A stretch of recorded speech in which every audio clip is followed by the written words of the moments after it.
ये भी कहा जा रहा है कि कानूनी पेच जो है लगातार फंसा हुआ है और कानूनी कोर्ट का सहारा ले सकते हैं विधायक, जिस तरह से उनको डराया धमकाया, जो चेतावनी किसी को डराया धमकाया नहीं है।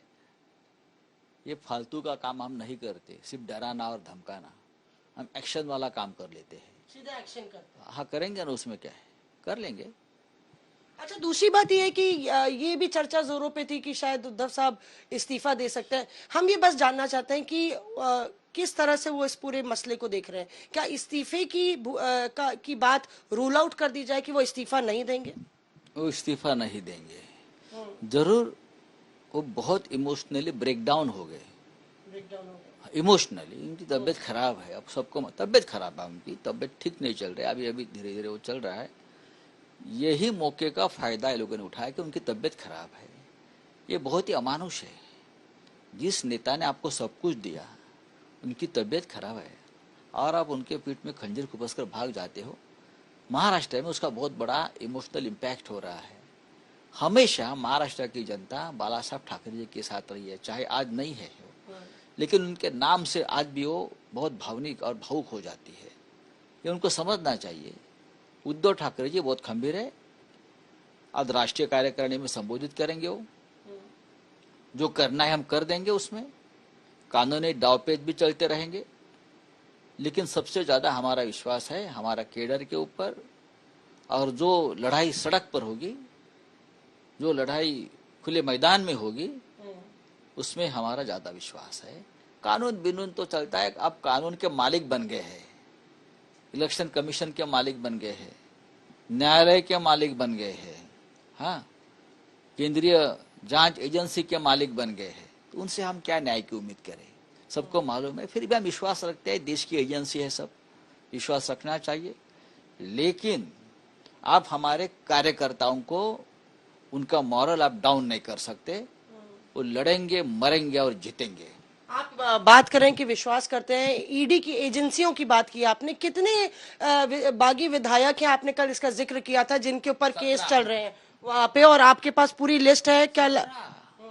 17 लोगों को ये एजेंसी के लोगों ने बुलाया, धमकाया और ऐसे राजकीय पॉलिटिकल लोगों के हाथ में दिया कि जाओ आप सूरत में जाइए, जाओ आप गुवाहाटी में जाइए, और आपके जो नेता है मुंबई में बैठे हैं, हम उसको भी टाइट कर देंगे। ये क्या देश है? इस प्रकार से देश चलेगा? इस विधायक संपर्क में है आपके? 21 विधायक आपके संपर्क? ही पवार साहब थे, अजित पवार जी थे, प्रफुल्ल पटेल जी थे, यहाँ के एनसीपी के प्रमुख थे जयंत पाटिल, उद्धव जी थे, मैं था। हमारे सामने ही 10 विधायकों ने वहां से हमसे बात की है। फोन पे बात हो गई। अब छोड़ दीजिए सब। ये कह रहे हैं कि 10 विधायकों ने वहां गुवाहाटी से आप लोग से फोन पे बात हमारे सामने। हाँ, तो और 11 और आपके टच में है ना। तो जो ये महाशक्ति है, सुपर पावर का जिक्र शिंदे साहब के कहने से, जो सुपर पावर उनके साथ है, महाराष्ट्र की सुपर पावर शिवसेना है। सिर्फ सत्ता में है इसलिए हम सुपर पावर नहीं है। जब हमारे पास कुछ भी नहीं था, सत्ता का 1 इंच 1 गुंज भी नहीं था, तब से हम सुपर पावर है और रहेंगे। सत्ता है, पुलिस है, ये है एजेंसी, इसलिए कोई सुपर पावर नहीं बनता है। हिम्मत चाहिए जहां अंदर लड़ने की, उसे हम सुपर पावर कहते हैं। ऐसे लाखों लोग हैं जिनका कलेजा शेर का है। हाँ, ये मन क्या है, 56 इंच, वो सुपर पावर है जो हमारे पास है। तो आप लोग के पास भी 56 इंच है? ज्यादा है, 56 इंच से भी ज्यादा है। ज्यादा है। मैंने कहा ना, क्या फडणवीस साहब में मुलाकात कर रहे हैं तो अपनी पार्टी के नेताओं से हरकत में आ रही है भाजपा, क्या आपके लिए मुश्किलें खड़ी हो सकती है? मैं फडणवीस साहब को इतना ही आह्वान करूंगा, इस झमेले में मत पड़ो।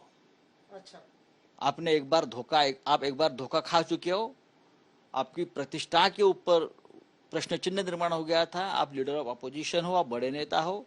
ये हमारा अंदरूनी मामला है। आप उस झमेले में पड़ेंगे तो सबसे ज्यादा तकलीफ आपको होगी। ये भी कहा जा रहा है कि जो विधायक हैं वो डिप्टी स्पीकर को नो कॉन्फिडेंस के खिलाफ नो कॉन्फिडेंस उन्होंने पहले ही लिख दिया है, और वो लोग जो है गवर्नर के पास जाएंगे और गवर्नर जो है फिर फ्लोर टेस्ट के लिए कहेंगे और आपके पास संख्या नहीं। आपको किसने कहा कि हमारे पास संख्या नहीं? विधायक फ्लोर ऑफ द हाउस पर आने दो, फिर संख्या क्या है, कौन डिस्क्वालीफाई होगा, कौन घर में जाएंगे, कौन अपने घर में जा सकते हैं या नहीं जा सकते हैं, उसका पता चलेगा। ऐसा भी हो सकता है कि घर में ना जाए, हवाई उड़ जाए, सीधे लैंड करके हेलीकॉप्टर से चले जाए, आपसे घर जाने की नौबत ही नहीं है। जाना भी है लेकिन आना तो अंदर ही है ना। रावत साहब गजब स्थिति, आप कह रहे हैं घर आओ तो बताएंगे। आइए यहाँ, आप तो ये चैनल, नेशनल चैनल पे कह रहे हैं घर आओ तो बताएंगे। ये तो गजब स्थिति है। महाराष्ट्र घर है ना उनका। मतलब मुस्कुराते मुस्कुराते आप बहुत कुछ कह डाल रहे हैं। महाराष्ट्र उनका घर है। पुलिस सख्ती में है, पूरा सुरक्षा का पूरा कवच खड़ा हुआ है, पुलिस के लिए भी बहुत बड़ी स्थिति। देखिए अब महाराष्ट्र में जो सेंट्रल पुलिस है सबको सुरक्षा दे रही है, जैसा कोई देश में काम ही नहीं बचा है। कितने लोगों को आप सेंट्रल सुरक्षा का कवच देंगे और क्यों दे रहे हो आप? ये गद्दार लोग हैं, बेईमान लोग हैं, उनके लिए सेंट्रल एजेंसी काम करे। देखो अमित शाह जी, मोदी जी, उनके पास बहुत बड़ा काम है, उनको देश का नेतृत्व करना है, इतनी समस्याएं देश में है। हाँ, ऐसे पॉलिटिकल झमेले में मोदी साहब ने और अमित शाह जी ने नहीं आना चाहिए। जब तक उन्हें पूरा विश्वास नहीं है ये मामले में, नहीं आना चाहिए।